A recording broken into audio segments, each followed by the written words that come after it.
All right, guys, we got an Infiniti G35 2009 model. We're gonna replace the rear brake pads, so we got some Evolution brake pads. So there's the part number there, and there's a braking procedure. So you should drive the car 5 to 30 mile per hour, gradually, slowly. Bring your brake speed down, but don't stop completely for 15 to 20 minutes. And you see this clear coat on the brake in the front, on the top of the pad. That's what breaks the brake pad in. So anyways, this customer requested to change the brake pads, but he said to leave this hardware on if that hardware looks good, but that's original stuff, so usually I don't recommend you touch original stuff. Anyways, tools we're gonna need, compressed tool, 14 millimeter. You're gonna need some greasing. I got video just on greasing, so let's get this job started, and let's replace these brake pads. So what we're gonna do is, it's gonna be very simple, and let's start this video. So what I want you guys to do is just remove this top bolt. So if you're looking at it from the other end, it will be counterclockwise and it would be just going down. A lot of times, this is the same procedure on a Maxima. So if you want to replace the rotors, there's just one further bolt, which is like a 19 or 18 millimeter. So this is the slider pin. So usually these caliper pins are jammed up. So let's see how these baby feels. And what we're gonna do is we're gonna go down on the caliper, and sometimes these calipers, this pin might be like a little jammed up, but it's not gonna come out because it's gonna hit that. It's gonna hit that control arm. So that doesn't feel really good. There you go. So I am gonna recommend this customer a new caliper in the back. And but right now we can still put the brakes on. It's kind of moving, it's a little stiff. I'm gonna call them up, but anyways, what we're gonna do is take out this brake pad. So let's just complete the job. At least you guys know how to do. Notice this pad has this little notch here. Let's see if the inside has it. And get yourself a flathead screwdriver so you can pull these brake pads out easy. And this guy comes out. So this has a brake wear indicator sensor that's in the bottom. It could be on the either side, but I would just put it at the same spot so it's nearly end. So what we're gonna do next is I like to compress this piston, and I'm gonna put this clamp tool here. So I'm gonna just push this caliper back in,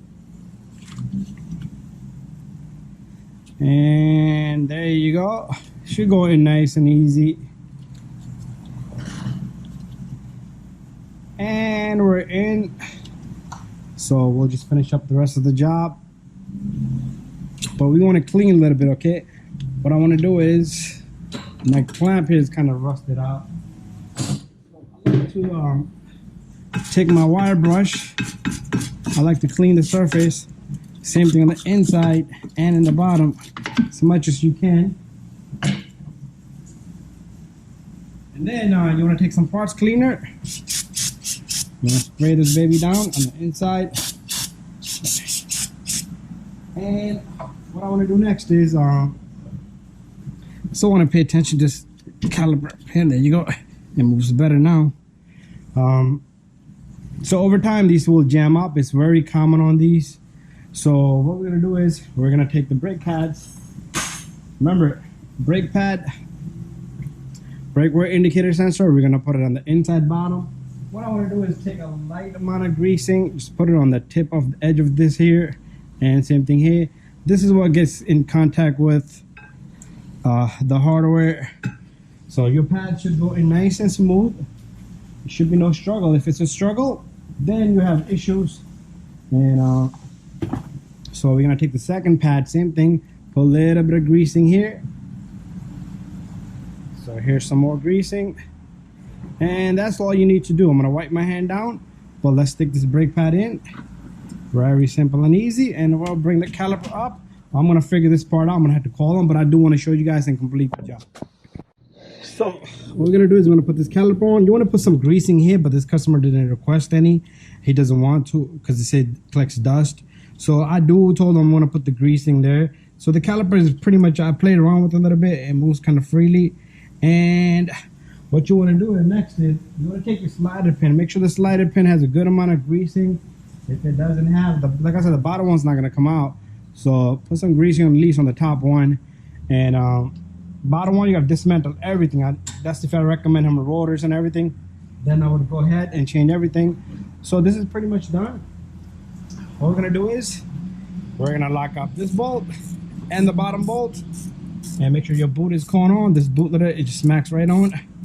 And I do need to tighten the bottom bolt. Bada bing, bada boom. And there you go. Thank you for watching my video, guys. If you guys need more help, and if you got any questions, don't forget to subscribe, share, and like. See you guys on the next video. So once everything is completed, what you want to do is you want to get inside the vehicle, make sure everything is on, the wheel and everything. You want to pump the brake pedal 1, 2, 3, 4, 5. You're going to feel it soft, and then it's going to get hard. So it's going to feel like and then it will get rock hard. That means you're good. Make sure everything is tight before that. Everything is completed. You don't want to have pistons open, anything like that. And don't start the car till you complete everything and you make this final step. Thank you for watching my video, and bye-bye.